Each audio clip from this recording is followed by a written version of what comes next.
Bom dia, boa tarde, boa noite, meu irmão. Devido ao Covid-19 e à pandemia que se alastra pelo mundo todo, todos os professores da Igreja Batista do Vale do Pitimbu estão fazendo suas aulas online. Meu nome é Sidney Rodrigues e hoje nós vamos ver Juízes 11. Peço a você que faça uma leitura rápida, uma leitura de reconhecimento em Juízes 11, para que a gente possa continuar a nossa aula. Que bom que você já leu o capítulo 11 de Juízes e nós agora vamos conversar um pouco. Hoje esse capítulo ensina muitas coisas e a gente vai aprender, através de alguns dos seus versículos, muitos ensinamentos. Vamos lá, eu vou começar lendo os versículos de 1 a 3. Ele diz assim, de Juízes 11: Era então Jefté, o gileadita, homem valente, porém filho de uma prostituta. Gileade gerara Jefté. Também a mulher de Gileade lhe deu filhos, os quais, quando já grandes, expulsaram Jefté e lhe disseram: Não herdarás em casa de nosso pai, porque és filho de outra mulher. Então Jefté fugiu da presença de seus irmãos e habitou na terra de Tobi. E homens levianos se ajuntaram com ele e com ele saíam. Uma coisa interessante que a gente percebe logo no primeiro versículo é que diz que Jefté era um homem valente. Nós, no capítulo 9 de Juízes, lemos que Abimeleque matou 70 irmãos. E Jefté, como era um homem valente, se ele quisesse, teria um exército suficiente. E se ele fosse vingativo, ele faria a mesma coisa com os irmãos. Mas ele não fez. Ele decidiu fugir para uma cidade onde só ficavam pessoas que eram excluídas. Então, por isso que no versículo 3 diz que ele ficou com pessoas levianas. Ele saía, se juntou com pessoas levianas. E aqui a gente vai tirar alguns ensinamentos disso. Primeiro, não devemos discriminar ninguém. Nós vimos que os irmãos de Jefté discriminou ele, mesmo ele sendo um homem valente. E nós estamos em um período de juízes, onde há guerras, períodos de paz e guerra oscilam. Nós vimos que os irmãos deles discriminaram ele simplesmente por ele ser filho de uma prostituta. E tem mais, expulsaram eles da terra do pai, impedindo que ele tivesse, como todos os outros irmãos, uma herança. Então, a primeira coisa que a gente aprende: não podemos discriminar ninguém pela sua origem. Vamos ler Tiago 2, de 8 a 9. Se vós, contudo, observais a lei régia, segundo a Escritura, amarás o teu próximo como a ti mesmo. Fazeis bem. Se, todavia, fazeis acepção de pessoas, cometeis pecado, sendo arguidos pela lei como transgressores. Meu irmão, se a gente discrimina qualquer pessoa pela sua origem, pelo seu jeito de ser, porque usa uma tatuagem ou deixa de usar, porque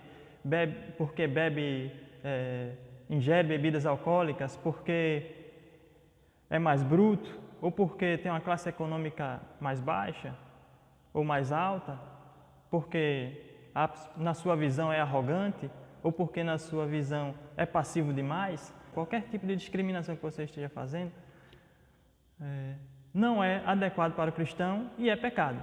Né? É uma transgressão, segundo Tiago 2, 8 e 9. Então, vamos voltar para Juízes 11. Então, nossa primeira lição foi: não devemos discriminar.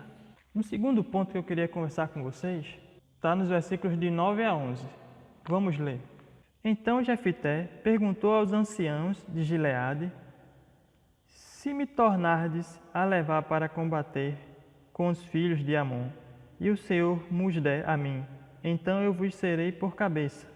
Responderam os anciãos de Gileade a Jefté: O Senhor será testemunha entre nós e nos castigarás se não fizermos segundo a tua palavra. O povo vinha sendo afligido lá no capítulo 10. Quando chegou no finalzinho do capítulo 10, o pessoal se arrependeu, começou a clamar ao Senhor, só que não tinha aparecido ninguém. E aí os anciãos pensaram em quem? Jefité, que tinha sido expulso da terra. Jefité, grande guerreiro. Então os anciãos se reuniram, os líderes de Israel se reuniram e foram atrás de Jefté, lá em Tobi. Chegou lá em Tobi, falou com Jefté. Jefté, volta, lidera o nosso exército contra Amon, contra o povo de Amon. E Jefté viu na adversidade, na dificuldade, ele olhou e viu uma oportunidade de liderar o povo dele, oportunidade de ser líder. Então, primeiro, o povo, a liderança de Israel, faz o convite a ele e ele diz: eu volto, mas eu só volto se tudo que eu determinar for aceito por vocês. E aí os anciãos aceitam, os líderes aceitam, retornam com Jefté para Israel, e no versículo 11 diz que o povo, Jefté proferiu palavras perante o Senhor em Mispa, que é a cidade, certo? E que o povo ficou satisfeito por ter Jefté como líder. Então a gente, mais uma vez, isso aqui confirma que os irmãos de Jefté estavam discriminando simplesmente porque ele era filho de uma prostituta e não vê nas qualidades dele de guerreiro e não vê nas qualidades dele também como filho de Deus. Então, aceito por Jefté liderar o exército de Israel, liderar o povo, ele envia um mensageiro para o rei de Amon. E o rei de Amon responde que estava guerreando porque queria de volta terras que há 300 anos estavam sendo possuídas por Israel. E aí Jefté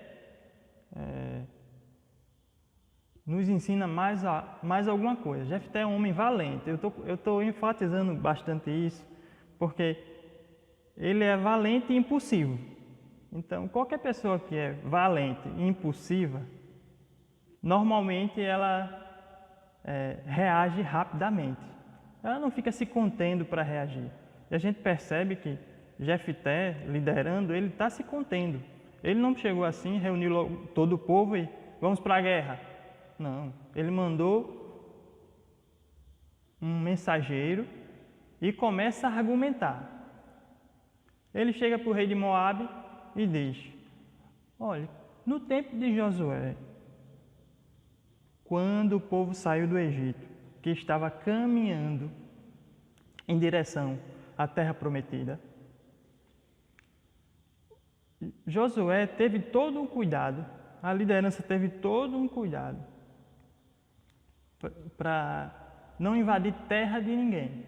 Então eles chegavam, se a gente ler o versículo 18, ele chegou em Edom e disse: olha, deixa eu passar por Edom na paz, eu só quero ir para a minha terra.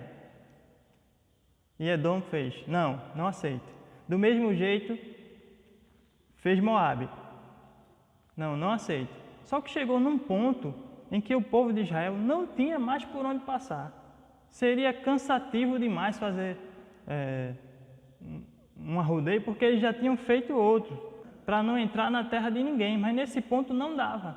Nesse ponto ele tinha que passar. Então ele pediu para o rei de Amon da época, isso há 300 anos antes desse atual rei, que estava reivindicando a terra, e pediu também para uma cidade de Esbom, que eram cidades próximas umas das outras. Mas nenhum dos dois quiseram abrir a exceção para que o povo de Israel, o exército de Israel, passasse por dentro da cidade deles para alcançar a terra prometida. Então eles não tiveram uma outra alternativa, a não ser guerrear. Então eles guerreiam e ganham essas terras. Né? E aqui eu quero que você leia comigo o versículo de 21 a 24, porque a gente vai compreender por que eu estou fazendo essa retrospectiva. Né? Porque aqui no texto também foi feito. Mas é só para a gente não ter que não estar lendo vários versículos. Então vamos ler do 21 ao 24. Diz assim: O Senhor, Deus de Israel, entregou Seom e todo o seu povo nas mãos de Israel, que os feriu, e Israel desapossou os amorreus das terras que habitavam. Tomou posse de todo o território dos amorreus, desde Arnon até o Jaboque, e desde o deserto até o Jordão. Assim, o Senhor, Deus de Israel, desapossou os amorreus ante o seu povo de Israel. E pretendes tu ser dono desta terra? Não é certo que aquilo que Quemos, teu Deus, te dá, considerarás como tua possessão? Assim possuiremos nós o território de todos quantos o Senhor, nosso Deus, expulsou diante de nós. Vimos, lendo os versículos de 21 a 24, que Jefté argumenta legalmente, quando informa para o rei de Amon que quando ganhou a guerra, na época de Josué se ganhou a guerra, e quando se ganhava uma guerra, você adquiria não só aquelas terras, mas bens valiosos e as mulheres que ali estavam. Né? Ele também faz um outro argumento, que é o argumento espiritual. Ele diz, olha, se o teu Deus, Quemos, te dá uma terra, te dá uma vitória na batalha, você não possui tudo? Por que quando o Deus de Israel, que é o meu Deus, ganha, eu não vou possuir? Mas, infelizmente, o rei de Amon não escuta e eles têm que iniciar uma guerra. Mas antes de falar sobre a guerra, eu queria tirar mais uma outra lição de tudo isso que Jefté faz para não haver uma guerra. Ele diplomaticamente, ele argumenta, envia um mensageiro, diz os seus porquês, e com isso o que é que nós aprendemos? Nós aprendemos que no que depender de nós, nós temos que viver em paz. Vamos ler Romanos 12, 18. Se possível, quanto depender de vós, tende paz com todos os homens. Veja, Jefté fez de tudo para continuar na paz, mas o rei de Amon que não quis paz. Então, nós cristãos temos que agir assim também. O que você puder evitar de conflito, evite. Faça sua parte como cristão. Claro, você fez sua parte, entregou a Deus, orou, e o conflito continua e Deus te dá a possibilidade de vencer o conflito, utilizando de outras formas que não seja a paz, talvez a legalidade na justiça, uma ação na justiça, ou procurar um superior daquela pessoa que está impedindo seu direito, você vai buscar, certo? Mas antes você tenta um bom convívio, tenta ir pela paz, tenta evitar conflito, como fez Jefté, certo? Jefté já evitou 2 conflitos, com os irmãos fugindo para Tobi e agora argumentando para não enfrentar o rei de Amon, para ele deixar as terras de Israel em paz e ficar no lugar dele. Quando lemos o versículo 29, lá de Juízes 11, temos a confirmação, porque como Jefté é um juiz que é impulsivo, que é filho de uma prostituta, então a gente poderia até pensar assim, poxa, um homem desse foi escolhido por Deus mesmo. Aí o versículo 29 vem aqui só para confirmar que ele foi escolhido por Deus mesmo.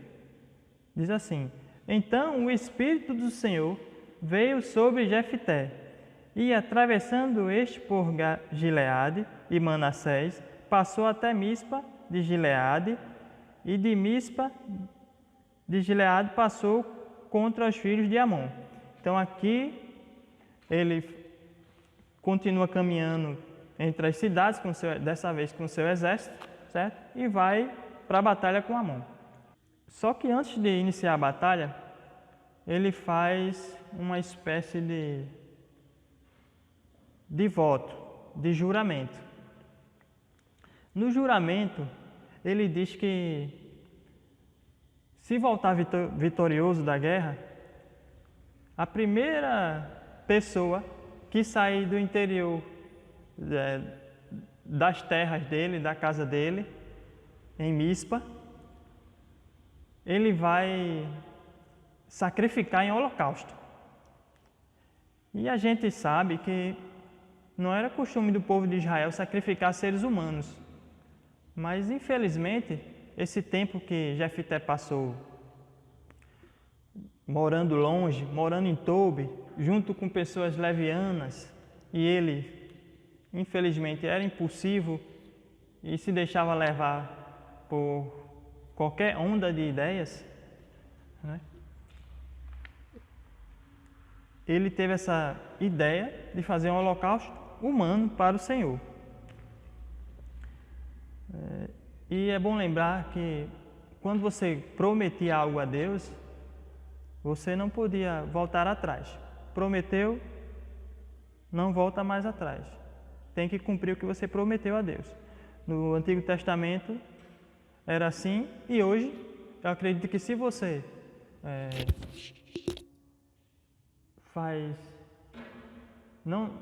não deve ser impulsivo como Jefité, de fazer sem pensar, sem refletir qualquer tipo de juramento ao Senhor. Mas se o faz, é melhor cumprir, né? Então, vamos ler aqui do 30 e 31 e depois vamos ler o 34 e 35. Fez Jefité um voto ao Senhor e disse: se com efeito me entregares os filhos de Amon nas minhas mãos, quem primeiro da porta da minha casa me sair ao encontro, voltando eu vitorioso dos filhos de Amon, esse será do Senhor e eu o oferecerei em holocausto. A gente viu, eu acabei de falar aqui para vocês, que Jefité talvez tenha sido levado a fazer esse voto, esse juramento de um holocausto humano, que não era costume do povo de Israel, pelas más influências que teve na cidade de Tobi, onde ele morou, né? Então, a gente aqui tem uma nova lição disso. Que lição é essa? Mais companhias corrompem os bons costumes. Vamos ler lá 1 Coríntios 15, 33. Não vos enganeis. As más conversações corrompem os bons costumes. Tem Bíblia que tem más companhias mesmo. Então, dessa lição, aprendemos que temos que escolher melhor nossas amizades, temos que escolher melhor o que vamos assimilar através da leitura, o que vamos assimilar através da arte visual, assistindo uma TV ou vendo um teatro. E eu costumo dizer muito que você pode até visualizar várias coisas, mas com base na Bíblia a gente só deve reter o que é bom, só segurar na mente o que é bom. Falo muito isso para o meu filho. Então, quando a gente lê o 34, 35 e 36 de Juízes 11, a gente vai ver que o resultado desse voto impensado de oferecer em holocausto um ser humano, Jefité vai ter uma grande tristeza. Vindo, pois, Jefité a Mispa, à sua casa, saiu-lhe a filha ao seu encontro, com adufes e com danças. E era ela filha única, não tinha ele outro filho nem filha. Quando a viu, rasgou as vestes e disse: Ah, filha minha, tu me prostras por completo. Tu passaste a ser a causa da minha calamidade, porquanto fiz voto ao Senhor e não tornarei atrás. Jefté fez um voto para oferecer uma pessoa em holocausto. Então, quando ele volta da guerra vitorioso, a primeira pessoa que sai da casa dele é a filha. Filha única. A garota, a adolescente, a jovem, ela saiu feliz com o adufe. Adufe é um tipo de pandeiro, uma espécie de pandeiro. Quem é músico sabe aí. E o que acontece? Ela saiu cantando e dançando, tocando e dançando, feliz da vitória do pai, do povo de Israel, que estava livre daquela aflição do povo de Amon, mas por um voto errado, por um juramento errado, por uma promessa errada que o pai fez, que Jefté fez,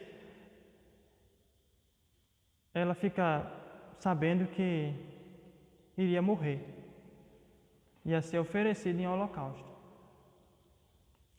E o pai, triste pela besteira que fez, de fazer um juramento desse tipo, rasga as vestes, que nada mais é do que um gesto de que a pessoa que rasgava as vestes naquela época já estava muito triste por algo que tinha acontecido ou que ia acontecer.